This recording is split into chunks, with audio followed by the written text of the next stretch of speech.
The Wisdom of Father Brown by G.K. Chesterton. The Perishing of the Pendragons. Father Brown was in no mood for adventures. He had lately fallen ill with overwork, and when he began to recover, his friend Flambeau had taken him on a cruise in a small yacht with Sir Cecil Fanshawe, a young Cornish squire and an enthusiast for Cornish coast scenery.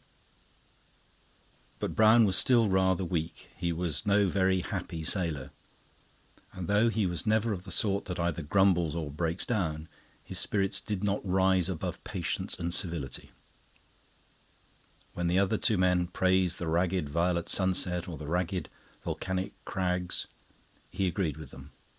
When Flambeau pointed out a rock shaped like a dragon, he looked at it and thought it very like a dragon. When Mr. Fanshawe more excitedly indicated a rock that was like Merlin, he looked at it and signified assent. When Flambeau asked whether this rocky gate of the twisted river was not the gate of fairyland, he said, yes. He heard the most important things and the most trivial with the same tasteless absorption. He heard that the coast was death to all but careful seamen. He also heard that the ship's cat was asleep. He heard that Fanshawe couldn't find his cigar-holder anywhere, and he also heard the pilot deliver the oracle, "Both eyes bright, she's all right, one eye winks, down she sinks." He heard Flambeau say to Fanshawe that no doubt this meant the pilot must keep both eyes open and be spry. And he heard Fanshawe say to Flambeau that, oddly enough, it didn't mean this. It meant that while they saw two of the coast lights, one near and the other distant, exactly side by side, they were in the right river channel. But if one light was hidden behind the other, they were going on the rocks. He heard Fanshawe add that his country was full of such quaint fables and idioms. It was the very home of romance. He even pitted this part of Cornwall against Devonshire as a claimant to the laurels of Elizabethan seamanship. According to him, there had been captains among these coves and islets compared with whom Drake was practically a landsman. He heard Flambeau laugh and ask if, perhaps, the adventurer's title of Westward Ho only meant that all Devonshire men wished they were living in Cornwall. He heard Fanshawe say there was no need to be silly, that not only had Cornish captains been heroes, but they were heroes still, that near that very spot there was an old admiral, now retired, who was scarred by thrilling voyages full of adventures, and who had, in his youth, found the last group of 8 Pacific islands that was added to the chart of the world. This Cecil Fanshawe was, in person, of the kind that commonly urges such crude but pleasing enthusiasms, a very young man, light-haired, high-coloured, with an eager profile, with a boyish bravado of spirits, but an almost girlish delicacy of tint and type. The big shoulders, black brows, and black mousquetaire swagger of Flambeau were a great contrast. All these trivialities Brown heard and saw, but heard them as a tired man hears a tune in the railway wheels, or saw them as a sick man sees the pattern of his wallpaper. No one can calculate the turns of mood in convalescence, but Father Brown's depression must have had a great deal to do with his mere unfamiliarity with the sea. For as the river mouth narrowed like the neck of a bottle, and the water grew calmer and the air warmer and more earthly, he seemed to wake up and take notice like a baby. They had reached that phase just after sunset, when air and water both look bright, but earth and all its growing things look almost black by comparison. About this particular evening, however, there was something exceptional. It was one of those rare atmospheres in which a smoked glass slide seems to have been slid away from between us and nature, so that even dark colours on that day look more gorgeous than bright colours on cloudier days. The trampled earth of the river banks and the peaty stain in the pools did not look drab, but glowing umber. And the dark woods astir in the breeze did not look, as usual, dim blue, with mere depth of distance, but more like wind-tumbled masses of some vivid violet blossom. This magic clearness and intensity in the colours was further forced on Brown's slowly reviving senses by something romantic and even secret in the very form of the landscape. The river was still well wide and deep enough for a pleasure boat, so small as theirs, but the curves of the countryside suggested that it was closing in on either hand. The woods seemed to be making broken and flying attempts at bridge building, as if the boat were passing from the romance of a valley to the romance of a hollow, and so to the supreme romance of a tunnel. Beyond this mere look of things, there was little for Brown's freshening fancy to feed on. He saw no human beings except some gypsies trailing along the river bank with faggots and osiers cut in the forest. And one sight no longer unconventional, but in such remote parts still uncommon, a dark-haired lady, bareheaded and paddling her own canoe. If Father Brown ever attached any importance to either of these, he certainly forgot them at the next turn of the river, which brought in sight a singular object. The water seemed to widen and split, being cloven by the dark wedge of a fish-shaped and wooded islet. With the rate at which they went, the islet seemed to swim towards them like a ship with a very high prow, or, to speak more strictly, a very high funnel. For at the extreme point nearest them stood up an odd-looking building, unlike any they could remember or connect with any purpose. It was not specially high, but it was too high for its breadth to be called anything but a tower. Yet it appeared to be built entirely of wood, and that in a most unequal and eccentric way. Some of the planks and beams were of good seasoned oak, some of such wood cut raw and recent, some again of white pine wood, and a great deal more of the same sort of wood painted black with tar. These black beams were set crooked or criss-cross at all kinds of angles, giving the whole a most patchy and puzzling appearance. There were one or two windows, which appeared to be coloured and leaded in an old-fashioned but more elaborate style. The travellers looked at it with that paradoxical feeling we have when something reminds us of something, and yet we are certain it is something very different. Father Brown, even when he was mystified, was clever in analysing his own mystification, and he found himself reflecting that the oddities seemed to consist in a particular shape cut out in an incongruous material, as if one saw a top hat made of tin or a frock coat cut out of tartan. He was sure he had seen timbers of different tints arranged like that somewhere, but never in such architectural proportions. The next moment a glimpse through the dark trees told him all he wanted to know, and he laughed. Through a gap in the foliage there appeared for a moment one of those old wooden houses faced with black beams which are still to be found here and there in England, but which most of us see imitated in some show called Old London or Shakespeare's England. It was in view only long enough for the priest to see that, however old-fashioned, it was a comfortable and well-kept country house with flower-beds in front of it. It had none of the piebald and crazy look of the tower that seemed made out of its refuse. "What on earth this?" said Flambeau, who was still staring at the tower. Fanchon's eyes were shining, and he spoke triumphantly. "Aha! You've not seen a place quite like this before, I fancy. That's why I've brought you here, my friend. Now you shall see whether I exaggerate about the mariners of Cornwall. This place belongs to old Pendragon, whom we call the Admiral, though he retired before getting the rank. The spirit of Raleigh and Hawkins is a memory with the Devon folk. It's a modern fact with the Pendragons. If Queen Elizabeth were to rise from the grave and come up this river in a gilded barge, she would be received by the Admiral in a house exactly such as she was accustomed to, in every corner and casement, in every panel on the wall or plate on the table. And she would find an English captain still talking fiercely of fresh lands to be found in little ships, as much as if she had dined with Drake. She'd find a rum sort of thing in the garden," said Father Brown, "which would not please her Renaissance eye. That Elizabethan domestic architecture is charming in its way, but it's against the very nature of it to break out into turrets." "And yet," answered Fanshawe, "that's the most romantic and Elizabethan part of the business. It was built by the Pendragons in the very days of the Spanish Wars, and though it's needed patching and even rebuilding for another reason, it's always been rebuilt in the old way. The story goes that the lady of Sir Peter Pendragon built it in this place and to this height, because from the top you can just see the corner where vessels turn into the river mouth, and she wished to be the first to see her husband's ship as he sailed home from the Spanish Main. "For what other reason," asked Father Brown, "do you mean that it has been rebuilt?" "Oh, there's a strange story about that too," said the young squire with relish.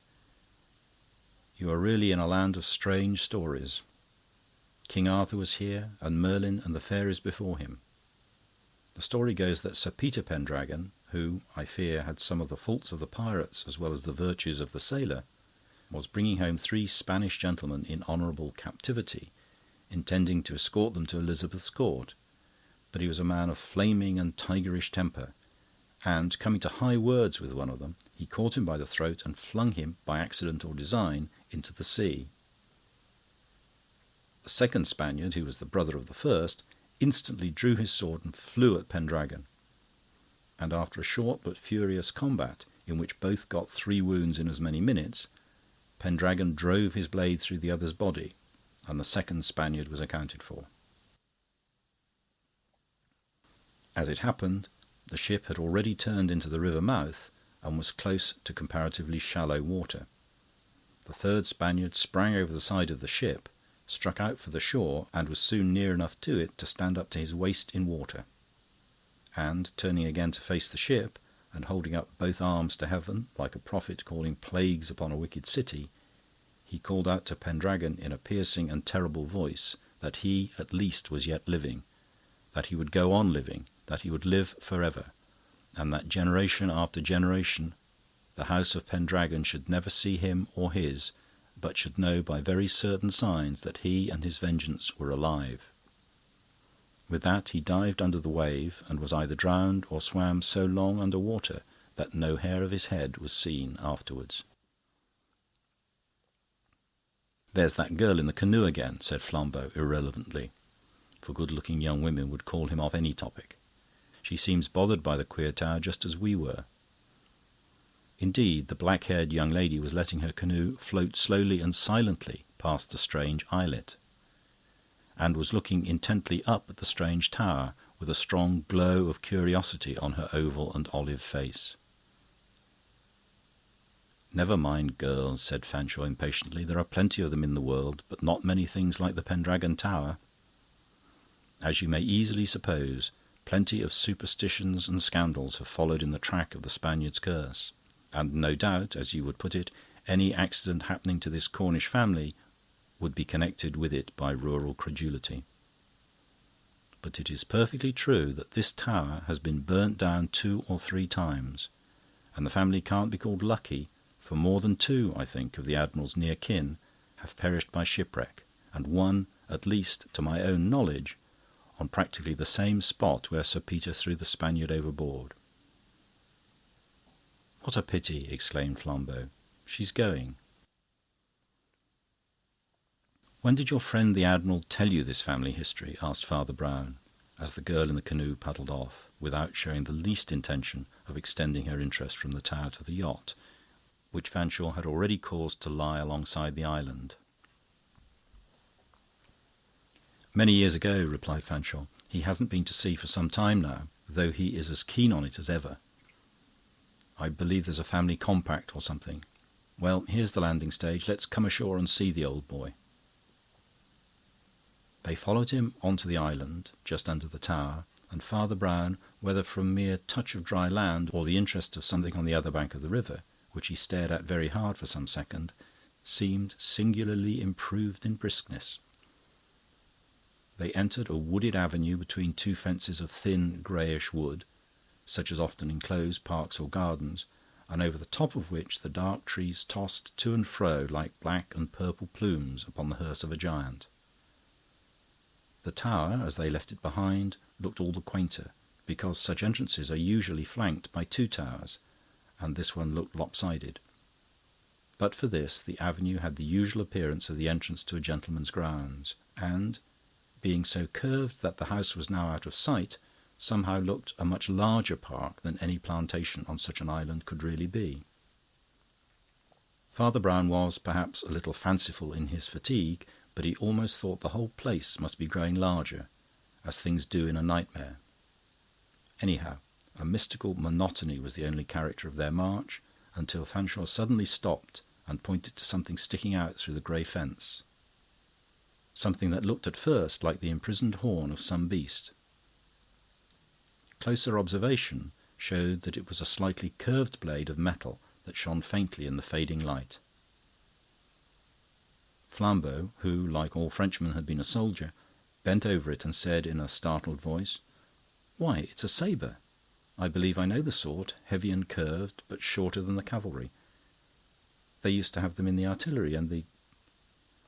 As he spoke, the blade plucked itself out of the crack it had made and came down again with a more ponderous slash, splitting the fissiparous fence to the bottom with a rending noise. Then it was pulled out again, flashed above the fence some feet further along, and again split it halfway down with the first stroke. And, after waggling a little to extricate itself, accompanied with curses in the darkness, split it down to the ground with a second. Then a kick of devilish energy sent the whole loosened square of thin wood flying into the pathway, and a great gap of dark coppice gaped in the paling. Fanshawe peered into the dark opening and uttered an exclamation of astonishment. "My dear Admiral," he exclaimed, do you generally cut out a new front door whenever you want to go for a walk?" The voice in the gloom swore again, and then broke into a jolly laugh. "No," it said, "I've really got to cut down this fence somehow. It's spoiling all the plants, and no one else here can do it. But I'll only carve another bit off the front door, and then come out and welcome you."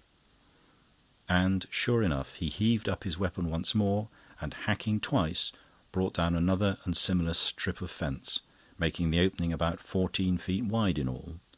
Then through this larger forest gateway he came out into the evening light, with a chip of grey wood sticking to his sword blade. He momentarily fulfilled all Fanshawe's fable of an old piratical admiral, though the details seemed afterwards to decompose into accidents. For instance, he wore a broad-brimmed hat as protection against the sun, but the front flap of it was turned up straight to the sky, and the two corners pulled down lower than the ears, so that it stood across his forehead in a crescent, like the old cocked hat worn by Nelson. He wore an ordinary dark blue jacket with nothing special about the buttons, but the combination of it with white linen trousers somehow had a sailorish look. He was tall and loose and walked with a sort of swagger, which was not a sailor's role and yet somehow suggested it. And he held in his hand a short sabre which was like a navy cutlass but about twice as big. Under the bridge of the hat his eagle face looked eager, all the more because it was not only clean-shaven but without eyebrows. It seemed almost as if all the hair had come off his face from his thrusting it through a throng of elements. His eyes were prominent and piercing. His colour was curiously attractive while partly tropical. It reminded one vaguely of a blood orange. That is, that while it was ruddy and sanguine, there was a yellow in it that was in no way sickly, but seemed rather to glow like gold apples of the Hesperides. Father Brown thought he had never seen a figure so expressive of all the romances about the countries of the sun. When Fanshawe had presented his two friends to their host, he fell again into a tone of rallying the latter about his wreckage of the fence and his apparent rage of profanity. The Admiral pooh-poohed it at first as a piece of necessary but annoying garden work, but at length the ring of real energy came back in his laughter, and he cried with a mixture of impatience and good humour, "Well, perhaps I do go at it a bit rabidly and feel a kind of pleasure in smashing anything. So would you if your only pleasure was in cruising about to find some new cannibal islands, and you had to stick on this muddy little rockery in a sort of rustic pond.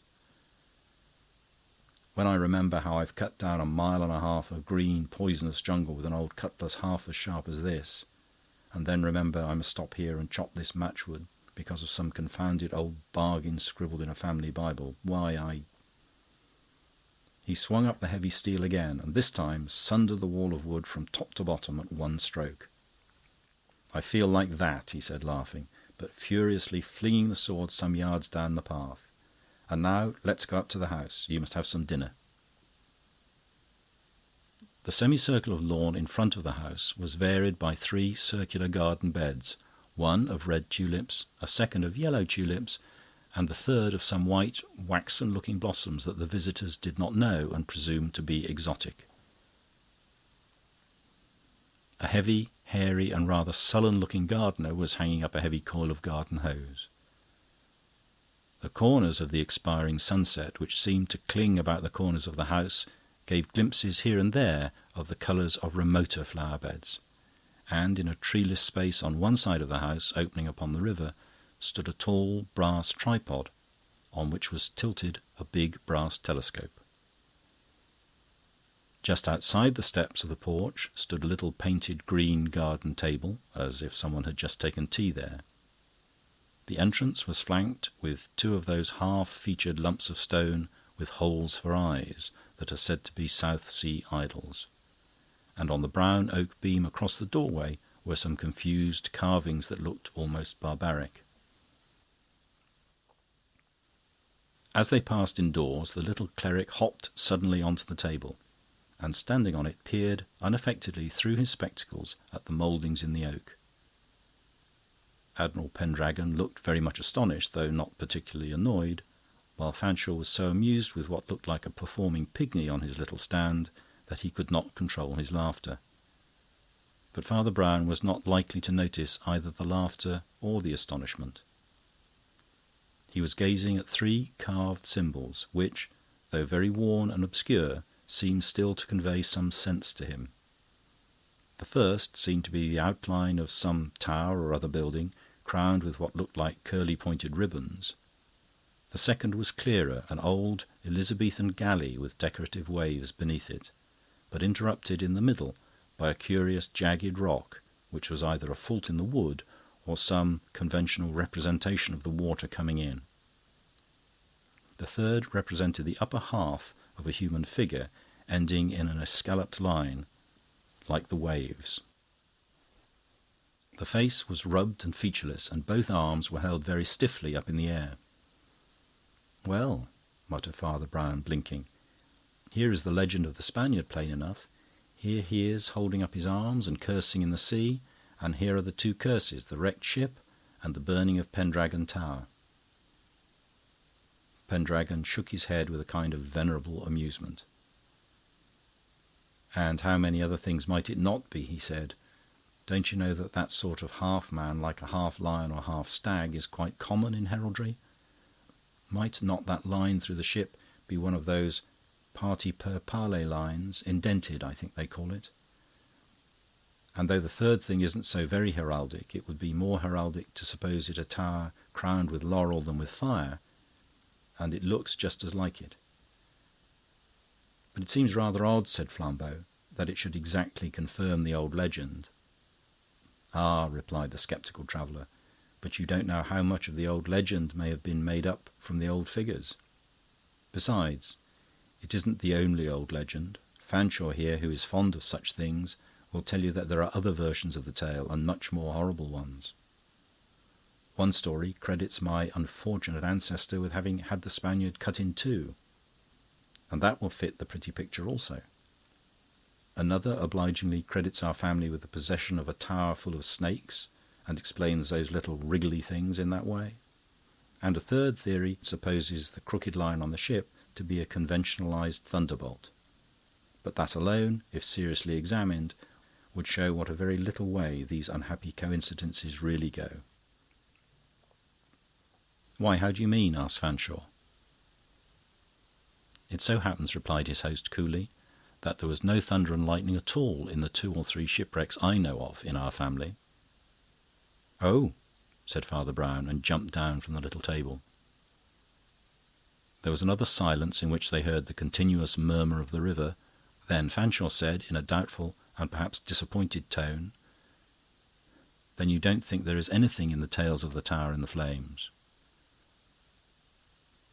"There are the tales, of course," said the Admiral, shrugging his shoulders, "and some of them I don't deny, on evidence as decent as one ever gets for such things. Someone saw a blaze hereabout, don't you know, as he walked home through a wood. Someone keeping sheep on the uplands inland thought he saw a flame hovering over Pendragon Tower. Well, a damp dab of mud like this confounded island seems the last place where one would think of fires." "What is that fire over there?" asked Father Brown, with a gentle suddenness, pointing to the woods on the left river bank. They were all thrown a little off their balance, and the more fanciful Fanshawe had even some difficulty in recovering his, as they saw a long, thin stream of blue smoke ascending silently into the end of the evening light. Then Pendragon broke into a scornful laugh. "Gypsies," he said. "They've been camping here for about a week. Gentlemen, you want your dinner." And he turned as if to enter the house. But the antiquarian superstition in Fanshawe was still quivering, and he said hastily, "But, Admiral, what's that hissing noise quite near the island? It's very like fire." "It's more like what it is," said the Admiral, laughing as he led the way. "It's only some canoe going by." Almost as he spoke, the butler, a lean man in black, with very black hair and a very long yellow face, appeared in the doorway and told him that dinner was served. The dining-room was as nautical as the cabin of a ship, but its note was rather that of the modern than the Elizabethan captain. There were, indeed, 3 antiquated cutlasses in a trophy over the fireplace, and one brown 16th-century map with tritons and little ships dotted about a curly sea, but such things were less prominent on the white panelling than some cases of quaint-coloured South American birds, very scientifically stuffed, fantastic shells from the Pacific, and several instruments so rude and queer in shape that savages might have used them either to kill their enemies or to cook them. But the alien colour culminated in the fact that, besides the butler, the Admiral's only servants were 2 negroes, somewhat quaintly clad in tight uniforms of yellow. The priest's instinctive trick of analysing his own impressions told him that the colour and the little neat coat-tails of these bipeds had suggested the word canary, and so, by a mere pun, connected them with southward travel. Towards the end of the dinner they took their yellow clothes and black faces out of the room, leaving only the black clothes and yellow face of the butler. "I'm rather sorry you take this so lightly," said Fanshawe to the host, "for the truth is, I brought these friends of mine with the idea of their helping you, as they know a good deal of these things. Don't you really believe in the family story at all?" "I don't believe in anything," answered Pendragon very briskly, with a bright eye cocked at a red tropical bird. "I'm a man of science." Rather to Flambeau's surprise, his clerical friend, who seemed to have entirely woken up, took up the digression and talked natural history with his host, with a flow of words and much unexpected information, until the dessert and decanters were set down and the last of the servants vanished. Then he said, without altering his tone, "Please don't think me impertinent, Admiral Pendragon. I don't ask for curiosity, but really for my guidance and your convenience. Have I made a bad shot if I guess you don't want these old things talked of before your butler?" The Admiral lifted the hairless arches over his eyes and exclaimed, "Well, I don't know where you got it, but the truth is I can't stand the fellow, though I've no excuse for discharging a family servant. Fanshawe, with his fairy tales, would say my blood moved against men with that black, Spanish-looking hair." Flambeau struck the table with his heavy fist. "By Jove," he cried, "so had that girl." "I hope it'll all end tonight," continued the Admiral, "when my nephew comes back safe from his ship. You look surprised. You won't understand, I suppose, unless I tell you the story. You see, my father had 2 sons. I remained a bachelor, but my elder brother married and had a son who became a sailor like all the rest of us, and will inherit the proper estate. Well, my father was a strange man. He somehow combined Fanshawe's superstition with a good deal of my scepticism. They were always fighting in him, and after my first voyages he developed a notion which he thought somehow would settle finally whether the curse was truth or trash. If all the Pendragons sailed about anyhow, He thought there would be too much chance of natural catastrophes to prove anything. But if we went to see one at a time, in strict order of succession to the property, he thought it might show whether any connected fate followed the family as a family. It was a silly notion, I think, and I quarrelled with my father pretty heartily. For I was an ambitious man and was left to the last, coming by succession after my own nephew. "And your father and brother," said the priest very gently, "died at sea, I fear." "Yes," groaned the Admiral, "by one of those brutal accidents on which are built all the lying mythologies of mankind. They were both shipwrecked. My father, coming up this coast out of the Atlantic, was washed up on these Cornish rocks. My brother's ship was sunk, no one knows where, on the voyage home from Tasmania. His body was never found. I tell you, it was from perfectly natural mishap. Lots of other people besides Pendragons were drowned, and both disasters are discussed in a normal way by navigators. But, of course, it set this forest of superstition on fire, and men saw the flaming tower everywhere. That's why I say it will be all right when Walter returns. The girl he's engaged to was coming today, but I was so afraid of some chance delay frightening her that I wired her not to come till she had heard from me. But he's practically sure to be here sometime tonight, and then it'll all end in smoke. Tobacco smoke. We'll crack that old lie when we crack a bottle of this wine." "Very good wine," said Father Brown, gravely lifting his glass. "But as you see, a very bad wine bibber. I most sincerely beg your pardon," for he had spilt a small spot of wine on the tablecloth. He drank and put down the glass with a composed face. But his hand had started at the exact moment when he became conscious of a face looking in through the garden window just behind the Admiral.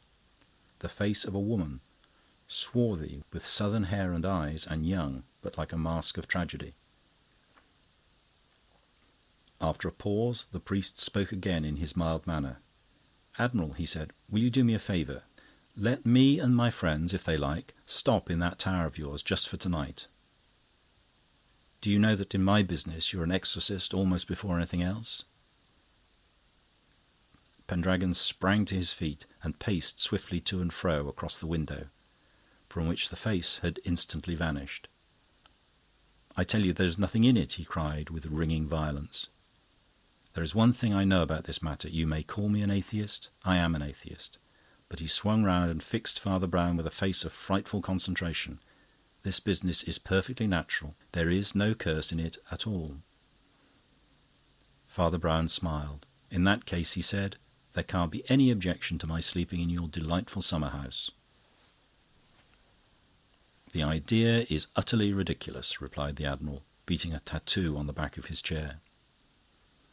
"Please forgive me for everything," said Brown in his most sympathetic tone, "including spilling the wine, but it seems to me you are not quite so easy about the flaming tower as you try to be." Admiral Pendragon sat down again as abruptly as he had risen, but he sat quite still, and when he spoke again it was in a lower voice. "You do it at your own peril," he said. "But wouldn't you be an atheist to keep sane in all this devilry?" Some 3 hours afterwards, Fanshawe, Flambeau, and the priest were still dawdling about the garden in the dark, and it began to dawn on the other two that Father Brown had no intention of going to bed either in the tower or the house. "I think the lawn wants weeding," said he dreamily. "If I could find a spud or something, I'd do it myself." They followed him, laughing and half remonstrating, but he replied with the utmost solemnity, explaining to them in a maddening little sermon that one can always find some small occupation that is helpful to others. He did not find a spud, but he found an old broom made of twigs, with which he began energetically to brush the falling leaves off the grass. "Always some little thing to be done," he said with idiotic cheerfulness, as George Herbert says, "Who sweeps an admiral's garden in Cornwall, as for thy laws, makes that and the action fine. And now," he added, suddenly slinging the broom away, "let's go and water the flowers." With the same mixed emotions they watched him uncoil some considerable lengths of the large garden hose, saying with an air of wistful discrimination, "The red tulips before the yellow, I think, look a bit dry, don't you think?" He turned the little tap on the instrument, and the water shot out straight and solid as a long rod of steel. "Look out, Samson!" cried Flambeau. "Why, you've cut off the tulip's head." Father Brown stood ruefully contemplating the decapitated plant. "Mine does seem to be a rather kill-or-cure sort of watering," he admitted, scratching his head. "I suppose it's a pity I didn't find the spud. You should have seen me with the spud. Talking of tools, you've got that sword-stick, Flambeau, you always carry? That's right. And Sir Cecil could have that sword the Admiral threw away by the fence here. How grey everything looks." "The mist's rising from the river," said the staring Flambeau. Almost as he spoke, the huge figure of the hairy gardener appeared on a higher ridge of the trenched and terraced lawn, hailing them with a brandished rake and a horribly bellowing voice. "Put down that hose," he shouted. "Put down that hose and go to your—" "I am fearfully clumsy," replied the reverend gentleman weakly. "Do you know, I upset some wine at dinner." He made a wavering half-turn of apology towards the gardener, with the hose still spouting in his hand. The gardener caught the cold crash of the water full in his face, like the crash of a cannon-ball, staggered, slipped, and went sprawling with his boots in the air. "How very dreadful," said Father Brown, looking round in a sort of wonder. "Why, I've hit a man." He stood with his head forward for a moment, as if looking or listening, and then set off at a trot towards the tower, still trailing the hose behind him. The tower was quite close, but its outline was curiously dim. "Your river mist," he said, "has a rum smell." "By the Lord, it has!" cried Fanshawe, who was very white. "But you can't mean—" "I mean," said Father Brown, "that one of the Admiral's scientific predictions is coming true tonight. This story is going to end in smoke." As he spoke, a most beautiful rose-red light seemed to burst into blossom like a gigantic rose, but accompanied with a crackling and rattling noise that was like the laughter of devils. "My God, what is it?" cried Sir Cecil Fanshawe. "The sign of the flaming tower," said Father Brown, and sent the driving water from his hose into the heart of the red patch. "Lucky we hadn't gone to bed," ejaculated Fanshawe. "I suppose it can't spread to the house." "You may remember," said the priest quietly, "that the wooden fence that might have carried it was cut away." Flambeau turned electrified eyes upon his friend, but Fanshawe only said rather absently, "Well, nobody can be killed, anyhow." "This is rather a curious kind of tower," observed Father Brown. "When it takes to killing people, it always kills people who are somewhere else." At the same instant, the monstrous figure of the gardener with the streaming beard stood again on the green ridge against the sky, waving others to come on, but now waving not a rake but a cutlass. Behind him came the two negroes, also with the old crooked cutlasses out of the trophy. But in the blood-red glare, with their black faces and yellow figures, they looked like devils carrying instruments of torture. In the dim garden behind them, a distant voice was heard calling out brief directions. When the priest heard the voice, a terrible change came over his countenance. But he remained composed, and never took his eye off the patch of flame which had begun by spreading, but now seemed to shrink a little as it hissed under the torch of the long silver spear of water. He kept his finger along the nozzle of the pipe to ensure the aim, and attended to no other business, knowing only by the noise and that semi-conscious corner of the eye the exciting incidents that began to tumble themselves about the island garden. He gave two brief directions to his friends. One was, "Knock these fellows down somehow and tie them up. Whoever they are, there's rope down by those faggots. They want to take away my nice hose." The other was, "As soon as you get a chance, call out to that canoeing girl. She's over on the bank with the gypsies. Ask her if they could get some buckets across and fill them from the river." Then he closed his mouth and continued to water the new red flower as ruthlessly as he had watered the red tulip. He never turned his head to look at the strange fight that followed between the foes and friends of the mysterious fire. He almost felt the island shake when Flambeau collided with the huge gardener. He merely imagined how it would whirl around them as they wrestled. He heard the crashing fall, and his friend's gasp of triumph as they dashed onto the first negro, and the cries of both the blacks as Flambeau and Fanshawe bound them. Flambeau's enormous strength more than redressed the odds in the fight, especially as the fourth man still hovered near the house, only a shadow and a voice. He heard also the water broken by the paddles of a canoe, the girl's voice giving orders, the voices of gypsies answering and coming nearer, the plumping and sucking noise of empty buckets plunged into a full stream, and finally the sound of many feet around the fire. But all this was less to him than the fact that the red rent, which had lately once more increased, had once more slightly diminished. Then came a cry that very nearly made him turn his head. Flambeau and Fanshawe, now reinforced by some gypsies, had rushed after the mysterious man by the house, and he heard from the other end of the garden the Frenchman's cry of horror and astonishment. It was echoed by a howl not to be called human, as the being broke from their hold and ran along the garden. 3 times at least it raced round the whole island in a way that was as horrible as the chase of a lunatic, both in the cries of the pursued and the ropes carried by the pursuers, but was more horrible still because it somehow suggested one of the chasing games of children in a garden. Then, finding them closing in on every side, the figure sprang upon one of the high river banks and disappeared with a splash into the dark and driving river. "You can do no more, I fear," said Brown in a voice cold with pain. "He's been washed down to the rocks by now, where he has sent so many others. He knew the use of a family legend." "Oh, don't talk in these parables," cried Flambeau impatiently. "Can't you put it simply in words of one syllable?" "Yes," answered Brown, with his eye on the hose. "Both eyes bright, she's all right. One eye blinks, down she sinks." The fire hissed and shrieked more and more, like a strangled thing, as it grew narrower and narrower under the flood from the pipe and the buckets. But Father Brown still kept his eye on it as he went on speaking.